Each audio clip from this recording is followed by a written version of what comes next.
প্ৰতিশ্ৰুতি ৰক্ষা কৰিব নোৱাৰাৰ বাবে ৰাইজৰ ক্ষোভ।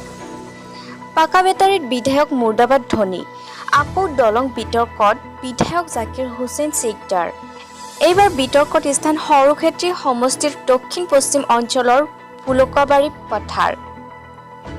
এখন দলঙৰ বাবে যুগ যুগ ধৰি জনসাধাৰণে ভুগি আছে যমৰ যাতনা। বিধায়ক জাকিৰ হুছেইন চিকদাৰে দলং বনাই দিয়াৰ প্ৰতিশ্ৰুতি দিছিল পুলকাবাৰী পাকা বেটাৰী যুৱ সংগঠনৰ বাৰ্ষিক অধিৱেশনত। 4 বছৰে অসাৰ প্ৰতিপন্ন হ'ল বিধায়কৰ প্ৰতিশ্ৰুতি। ছাত্ৰনেতা মনিৰুজ্জামানৰ উপস্থিতিত ৰাইজে দিলে বিধায়ক মুৰ্দাবাদ ধনী। এইখন গাঁৱৰ কিছু অংশ ৰাস্তাৰ বৰ্তমান পানীৰ তলত। দলঙৰ সমান্তৰালভাৱে ৰাস্তাখনক কৰি দিবলৈ স্থানীয় ৰাইজৰ সবল দাবী। মিছলীয়া বিধায়ক আখ্যা দিলে মনিৰুজ্জামানে। অতি সোনকালে বিধায়কক প্ৰতিশ্ৰুতি ৰক্ষা কৰিবলৈ আহ্বান মনিৰুজ্জামানৰ। কয়াকুছিৰ পৰা আবু নাছিৰ আলমৰ ৰিপৰ্ট, প্ৰতিফলন লাইভ। আমাৰ হৰুক্ষেত্ৰী বিধায়ক দক্ষিণ পশ্চিম পাকা বেতবাড়ি আমাৰ কাছাৰখান্দা জানৰ ওপৰত এখন বাঁহৰ দলং আমাৰ ৰাইজৰ পৰা আবিষ্ট কৰিছিলোঁ।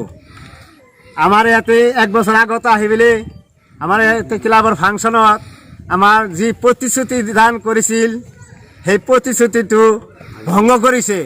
আজিলৈকে 2টা বছৰত বানপানীয়ে আমাৰ এইখিনি ৰাইজৰ বুলগাবাৰী পাকাবাৰী যিটো কাছাৰখান্দা জানৰ ওপৰত যিটো পল্লা নদীৰ কাষতে যিটো দলং, সেই দলঙত 2টা বছৰ ধৰি বানপানীয়ে আমাৰ সমস্যা জৰ্জৰিত কৰি দিছে আৰু আমাৰ অঞ্চলৰ ৰাইজৰ বিৰাট অসুবিধা কৰি দি আছে।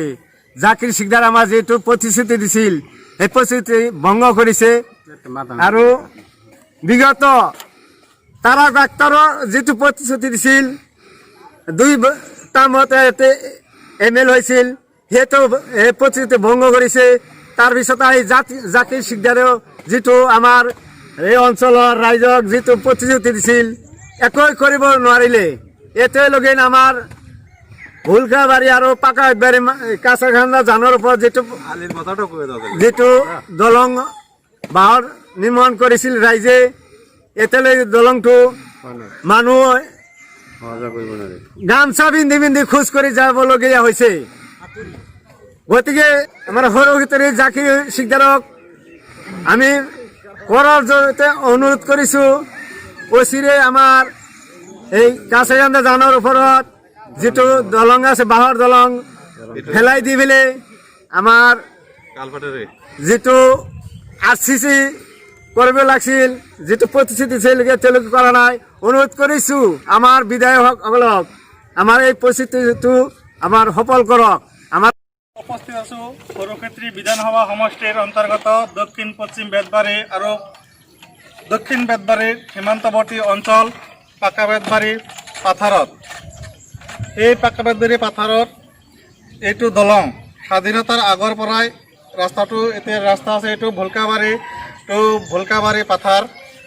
এই ৰাস্তাৰে দৈনিক হাজাৰ হাজাৰ স্কুলীয়া শিক্ষাৰ্থী তথা BK ৱাহেদ আলী হাইস্কুলৰ ছাত্ৰ ছাত্ৰীসকল, ইফালে আপোনাৰ বৰপেটা MC কলেজৰ ছাত্ৰ ছাত্ৰীসকল দৈনিক অহা যোৱা কৰাৰ লগতে সাধাৰণ ৰাইজে এই ৰাস্তাখনেৰে যাতায়াত কৰে। আপোনালোকে চাইছে এই ৰাস্তাটোৰ অৱস্থা বৰ্তমান এনেকুৱা।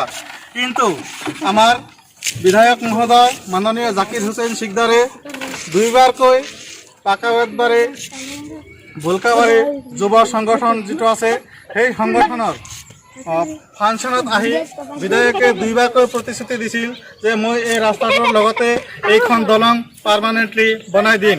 কিন্তু দুখৰ বিষয় যে আজিলৈকেও প্ৰায় 5 বছৰ হওঁ অৱস্থা বিধায়কৰ এইখন ৰাস্তা আৰু এই দলংখন কৰিবলৈ সময় নহ'ল।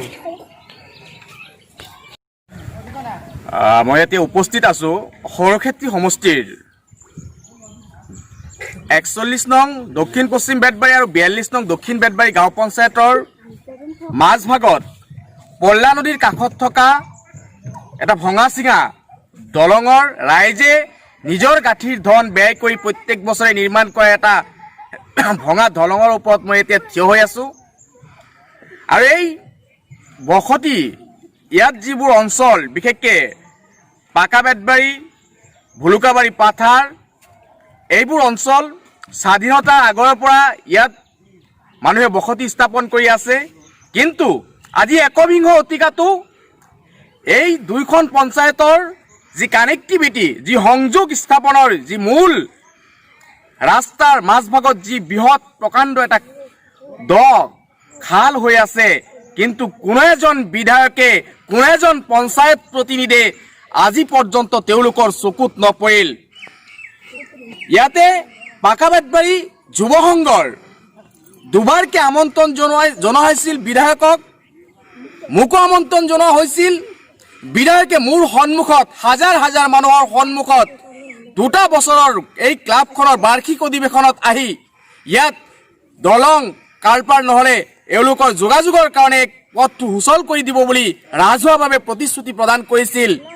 কিন্তু একাংশই তেওঁক বাকপটু, কৰ্মদক্ষতা, কৰ্মবীৰ বিভিন্ন উপনামেৰে নামাকৰণ কৰি সেই তেওঁৰ যিবোৰ অন্ধ অনুগামী আছে তেওঁলোকে তেওঁক বিভিন্ন নামেৰে ইতিমধ্যে জাকিৰ হুছেইন ডাঙৰীয়া যে অসমৰ বুকুত সৰ্বশ্ৰেষ্ঠ বিধায়ক হিচাপে তেওঁলোকে যি পৰিচয় দিব খুজি আছে, মই ধিক্কাৰ জনাইছোঁ যে বিধায়ক জাকিৰ হুছেইন চিকদাৰ ডাঙৰীয়াই তেওঁৰ সমষ্টিত আজি দুবাৰকে ৰাজহুৱাভাৱে প্ৰতিশ্ৰুতি দিছিল হাজাৰ হাজাৰ ৰাইজৰ সন্মুখত, কিন্তু আজিলৈকে তেওঁৰ বিধায়ক কাল যি 5 বছৰ সেই অতিক্ৰম কৰাৰ সময় আহি পৰিল। কিন্তু দুখ আৰু পৰিতাপৰ বিষয় এইটোৱে যে আজিলৈকে এই দলংখনত তেওঁলোকে এটকা অনুদান দিবলৈ বিধায়কৰ সামৰ্থ্য নহ'ল।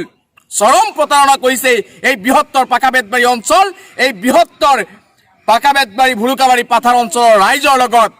গতিকে প্ৰতিশ্ৰুতি যদি ৰক্ষা কৰিব নোৱাৰে তেনেকুৱা প্ৰতিশ্ৰুতি দিয়ে কিয়? গতিকে ধিক্কাৰ জনাইছোঁ বিধায়ক জাকিৰ হুছেইন চিকদাৰক। এনেকুৱা ভুৱা মিছা প্ৰতিশ্ৰুতি যাতে ৰাইজৰ লগত নিদিয়ে, অন্যথা কিন্তু এই বিধায়ক জাকিৰ হুছেইনৰ বিৰুদ্ধে ৰাইজ মাৰ বান্ধি থিয় হ'ব আৰু বিধায়কৰ বিৰুদ্ধে তীব্ৰ গণতান্ত্ৰিক আন্দোলন গঢ়ি তুলিবলৈ বাধ্য হ'ব।